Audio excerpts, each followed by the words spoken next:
Welcome to Rani's kitchen. చాలా రోజులైందండి నేను cooking videos చేసి, ఒక 2-3 మంత్స్ అయిపోతుంది. మళ్ళీ ఈరోజే ఒక మంచి రెసిపీతో మేము ముందుకు వస్తున్నాను. అది మేథీ చమన్ కర్రీ అండి. ఇది చపాతీలోకి చాలా బాగుంటుందండి, మంచి టేస్ట్గా ఉంటుంది. అందరూ కూడా చాలా ఇష్టపడతారు. అలాంటి మేథీ చమన్ కర్రీ ఈరోజు చేస్తున్నాను నేను. దానికోసం ఒక 2 కట్టలు మెంతికూర అండి తీసుకుని కట్ చేసి కడిగేసి పెట్టుకున్నాను. ఒక 2 ఉల్లిపాయలు ఇలా స్లైసెస్లా కట్ చేసుకున్న, 2 టమాటాలు, కొంచెం జీడిపప్పు, కొంచెం 2 పచ్చిమిర్చి. ఇది తోపు అండి.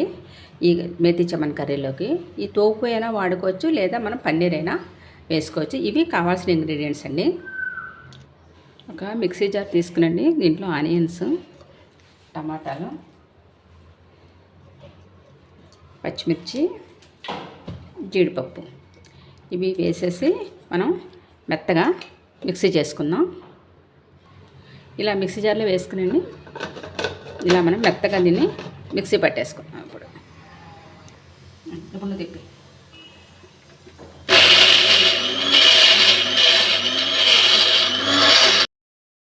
ఆయిల్ వేసుకుందాం అండి. స్టవ్ ఆన్ చేసుకుని చిన్న బాండి పెట్టాను.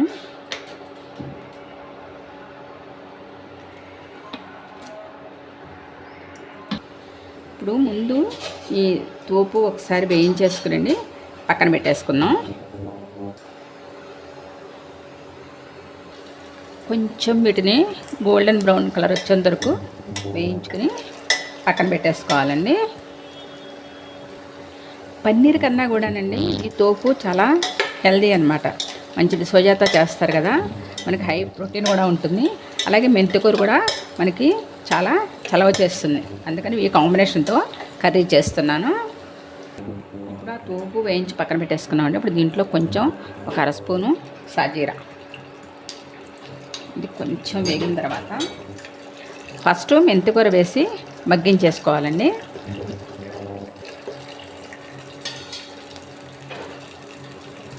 ఇప్పుడు మెంతికూర వేసుకున్నాం.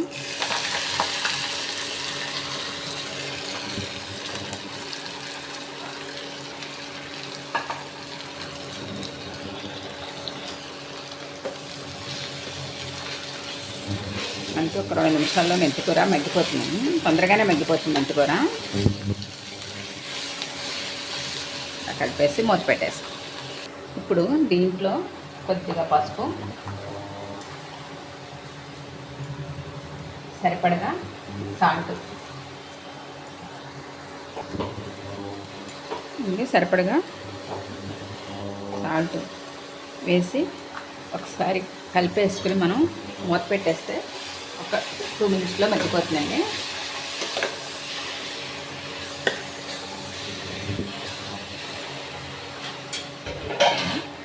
ఇలా మూత పెట్టేసుకున్నాం. మెంతికూర మగ్గిపోయిందండి. ఇప్పుడు మనం ఇందాక మిక్సీ పట్టుకుంచుకున్న గ్రేవీ ఉంది కదా, అది అంతా దీంట్లో వేసేసుకున్నాం.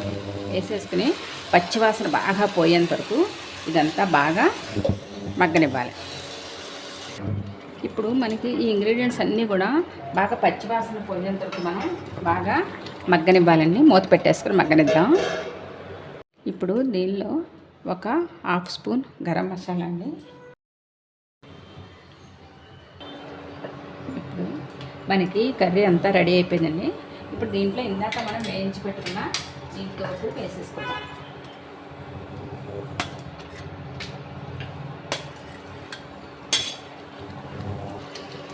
ఒకసారి అంతా బాగా కలిపేసుకుని ఈ గ్రేవీ అంతా కూడా వీటికి పట్టేట్లాగా బాగా కలిపేసి ఒక 2 నిమిషాలు మనం మూత పెట్టేసుకుని మగ్గిస్తే సరిపోతుంది, ఎక్కువ టైం పట్టదు. ఇప్పుడు దీంట్లో నేను ఒక 1/2 స్పూను బటర్ వేస్తున్నానండి. కొద్దిగా ఒక 1/2 స్పూన్ అయితే సరిపోతుంది, అంటే మంచి టేస్ట్ వస్తుంది. దాని గురించని సరే కలిపేసుకుని ఒక 2 మినిట్స్ ఉంచి మనం దింపేసుకుందాం. కర్రీ రెడీ అయిపోయిందండి. సర్వింగ్ బౌల్లోకి తీసేసుకుందాం అండి. చక్కని టేస్టీ అండ్ హెల్దీ అలాగే సింపుల్గా తయారు చేసుకునే మేథీ చమన్ కర్రీ రెడీ అయిపోయిందండి. వీటిని ఇప్పుడు చపాతీతో తిన్నట్టయితే సూపర్ టేస్ట్గా ఉంటుందండి. ఇదిగోనండి చక్కని చపాతీతో మన మేథీ చమన్ కర్రీ మంచి సూపర్ టేస్ట్గా ఉంటుంది. మీరందరూ కూడా తప్పకుండా ట్రై చేయండి. నా ఈ ఛానల్ని తప్పకుండా లైక్ చేయండి, షేర్ చేయండి, సబ్స్క్రైబ్ చేయండి.